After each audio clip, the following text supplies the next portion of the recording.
हरी के तिर तिर फूले होए गोलाप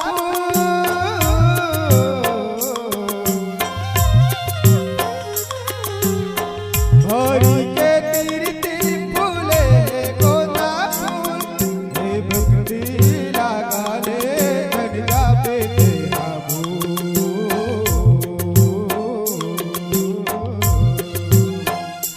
संगवारी भैया मोर आओ भक्ति मन लगा ले झंडा पे तेरा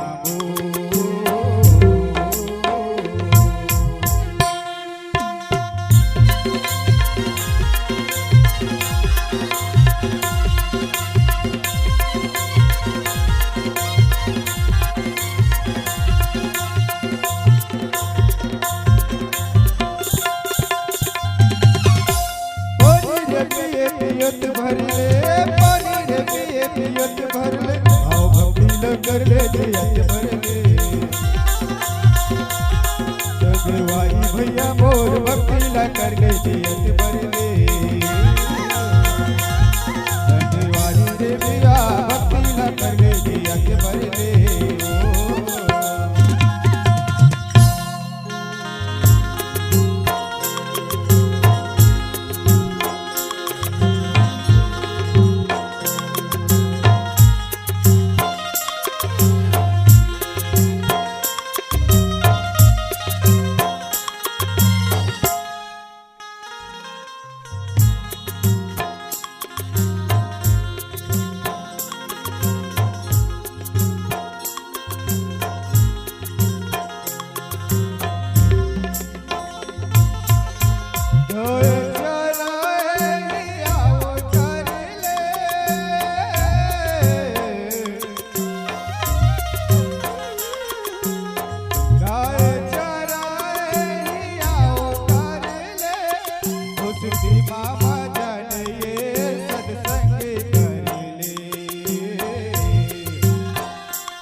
संगवारी भैया मोर दोस्ती मामा जाने सत्संग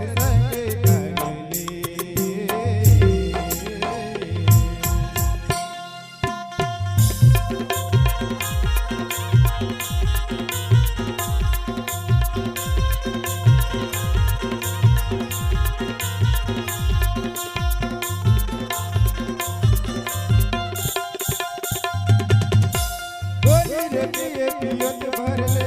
पानी रे पिए पियत भर ले हरी जवानी से भर ले सगवारी भैया मोर की बीतले बिगाड़ गावे सगवारी भैया मोर की जियतले से गाले रा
भैया मोर राम को निकाले अपन भूले, राम को निकाले अपन भूले। थोड़ी गाले अपन बोले संगवारी भैया बोल राम थोड़ी गाले अपन बोले। प्रेम से बोल सियापति रामचंद्र की जय।